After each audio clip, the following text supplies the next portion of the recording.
Students, आज हम पढ़ेंगे नाद। हमारा अगला टॉपिक है नाद।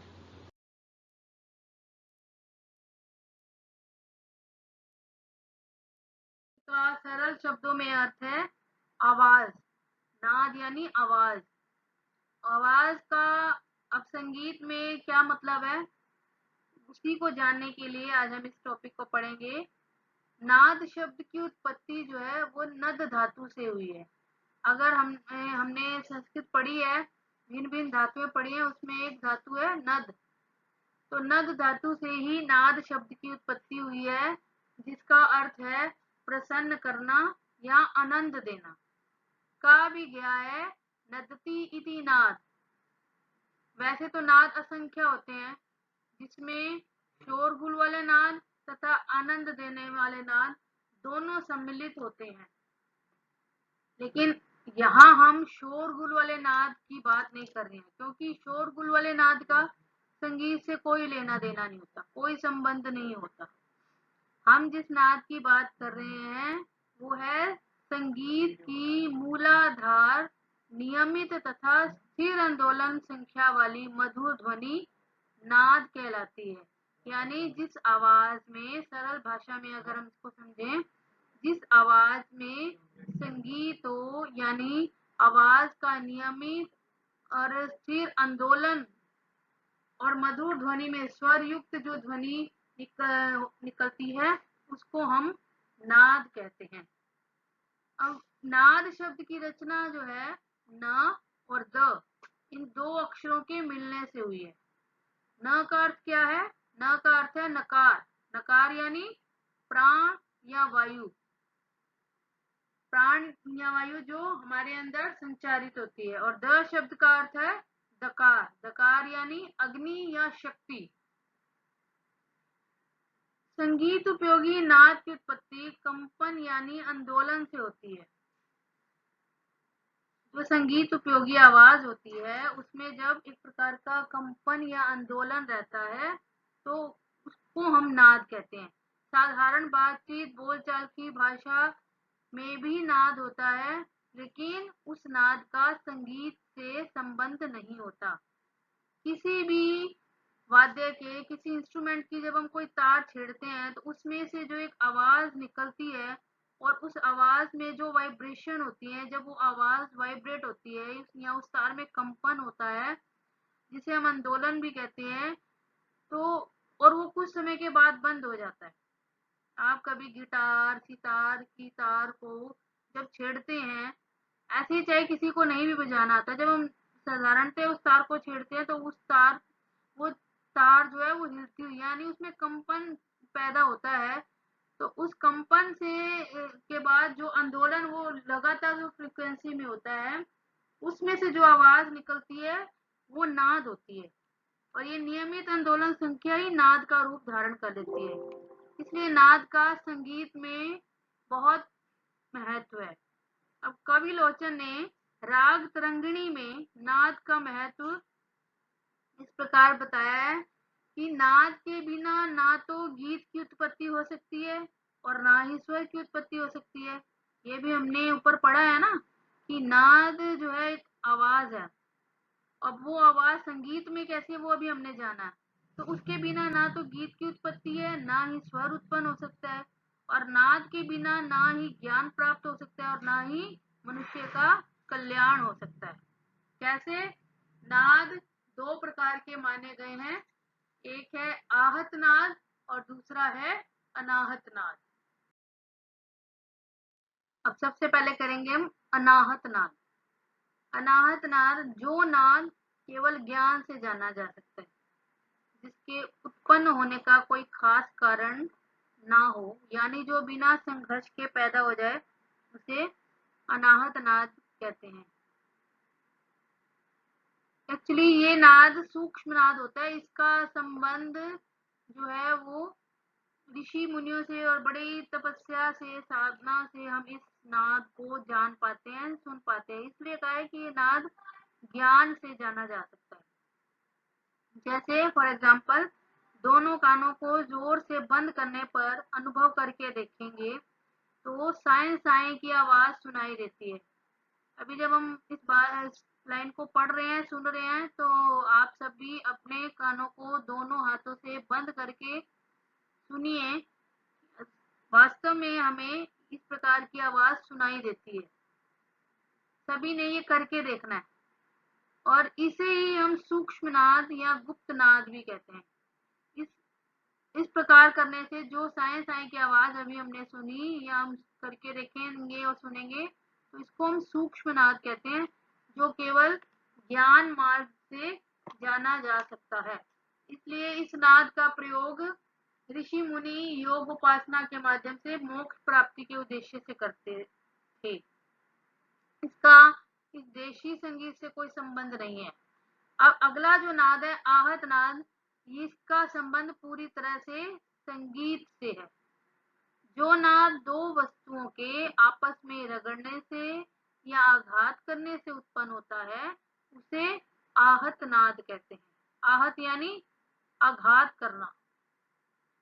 आहत नाद का संबंध ही हमारे संगीत से होता है और ये नाद भी 3 प्रकार से उत्पन्न होता है। पहला क्या है?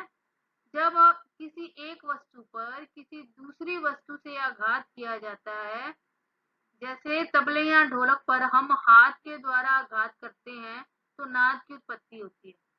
चाहे आपको ढोलक तबला नहीं भी बजाना आता, लेकिन अगर आपके सामने तबला या ढोलक रखा है, आप उस पर अपने हाथ से आघात करते हैं, अपना हाथ उस पर लगाते हैं, तो उसमें से जो आवाज उत्पन्न होती है, उससे वो नाद की उत्पत्ति मानी जाती है।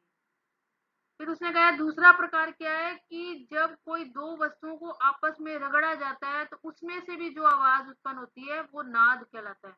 वो कौन सा नाद कहलाता है? आहत नाद। कैसे? जैसे सारंगी या वायलिन पर गज से रगड़ने पर ध्वनि उत्पन्न होती है। उसको हम रगड़ते हैं ना, वायलिन के ऊपर उस गज को रगड़ते हैं, तो उसमें से आवाज निकलती है, तो वो भी एक प्रकार का आहत नाद होता है। फिर उसने तीसरा कहा है, जब किसी वस्तु में या किसी इंस्ट्रूमेंट में हवा का या वायु का प्रवेश होता है, तो भी उसमें से एक आवाज उत्पन्न होती है। जैसे बांसुरी है, बीन है, शहनाई है। इसके द्वारा हम फूंक भरकर जब उसमें हवा भरते हैं, तो उसमें से जो आवाज उत्पन्न होती है, वो भी आहत नाद कहलाती है। और इसी तरह से जब कंठ में वायु प्रवेश करती है और कंठ की जो स्वर नलियां हैं, वो कंपित होती हैं और ध्वनि उत्पन्न होती है। यानी जब हम गाते हैं, गाते कैसे हैं? उसने कहा है कि हमारे गले में हवा का प्रवेश होता है और उस प्रवेश से जो स्वर नलियां कंपित होती हैं और उसमें से जो स्वर उत्पन्न होता है, वो भी आहत नाद का एक प्रकार है। तो ये आहत नाद 3 प्रकार से उत्पन्न होते हैं, ये हमने पढ़ा। अब आगे है नाद के लक्षण। नाद के 3 लक्षण हैं। पहला है नाद का छोटा बड़ापन, दूसरा है नाद का ऊंचा नीचापन और नाद की जाति अथवा गुण। पहला हम पढ़ेंगे नाद का छोटा बड़ापन। नाद का छोटा बड़ापन क्या होता है अभी? अब तो किसी भी ध्वनि को धीरे से या जोर से उत्पन्न किया जा सकता है। जो ध्वनि धीरे से उत्पन्न होती है, नेचुरली वो केवल पास जो लोग होंगे उन्हीं को ही सुनाई देगी। दूर खड़े या बैठे लोगों को वो ध्वनि सुनाई नहीं देती। लेकिन जब कोई आवाज जोर से होती है, तो वो दूर के लोगों को भी सुनाई देती है। तो कहने का मतलब, जो ध्वनि धीरे से उत्पन्न होती है, तो वो नाद का छोटापन है, और जो ध्वनि जोर से उत्पन्न हो, वो नाद का बड़ापन कहलाएगी। के बाद है सेकंड पॉइंट है नाद का ऊंचा नीचापन। ऊंचा नीचापन क्या होता है? प्रत्येक नाद दूसरे नाद से ऊंचा या नीचा होता है। जैसे सा से ऊंचा रे और रे से ऊंचा गा, फिर गा से नीचा रे से नीचा सा। कल हमने सप्तक में पढ़ा था ना कि सा से ऊंचा जब रे गाते हैं तो उसकी आवाज ऊंची हो जाती है, और जब रे से वापस सा पर आते हैं तो उसकी आवाज नीचे हो जाती है। यही नाद का ऊंचा नीचापन होता है। जब एक नाद दूसरे नाद से ऊंचा होता है, तो उसे नाद का ऊंचापन कहते हैं, और जब वो नीचे आता है तो उसको नाद का नीचापन कहते हैं। नाद का ऊंचा नीचापन नाद से उत्पन्न होने वाली एक सेकंड की जो आंदोलन संख्या पर निर्भर करता है। जब हम ऊंचे स्वर में गाएंगे तो उसकी आंदोलन संख्या जो इसकी फ्रिक्वेंसी जो है वो नेचुरली बढ़ जाएगी, और जब नीचे गाएंगे तो वो घट जाएगी। और जैसे जैसे इसकी संख्या घटती जाएगी नाद उतना ही नीचे होता जाएगा। गा की आंदोलन संख्या रे से ज्यादा होती है और सा की रे से कम, क्योंकि सा से रे ऊंचा है और रे से गा ऊंचा है। ये तो इसमें स्पष्ट हो ही रहा है। अब अगला पॉइंट है नाद की जाति अथवा नाद की जाति अथवा गुण। इससे क्या मतलब है? नाद की जाति अथवा गुण से मतलब है कि नाद की उत्पत्ति से हमें पता चल जाता है कि ये नाद किस इंस्ट्रूमेंट का या किस व्यक्ति विशेष के कंठ का है, यानी किसने गाया है। नाद की जाति और गुण की विशेषता है ये। यही कारण है कि हम बिना देखे बता पाते हैं कि जो नाद उत्पन्न हो रहा है वो किस इंस्ट्रूमेंट का है। अगर हमें इंस्ट्रूमेंट्स की पहचान है, साधारणतः हम हारमोनियम सुनते हैं, ढोलक सुनते हैं, तो जब कहीं हारमोनियम ढोलक बज रहा होता है तो हमें उसको देखने की आवश्यकता नहीं होती। हम उसको सुन के उसमें डिफरेंस बता सकते हैं कि हारमोनियम बज रहा है, ये ढोलक बज रहा है या ये तबला बज रहा है, क्योंकि हमें उसकी पहचान है। कैसे पहचान है? हम उसके नाद से, उसकी आवाज से उसको पहचानते हैं। इसी प्रकार से जब हमने किसी का गीत सुना होता है, आप लोग फिल्मी संगीत सुनते हो, उसमें अलग अलग सिंगर, आपका भी कोई फेवरेट सिंगर होगा, तो जब उसकी आवाज आप सुनते हो किसी गाने में तो आपको तुरंत पहचान जाते हो कि ये उस सिंगर की आवाज है। कैसे पहचानते हैं? उसके गले से जो नाद उत्पन्न हो रहा है उससे हम उस आवाज को पहचानते हैं। और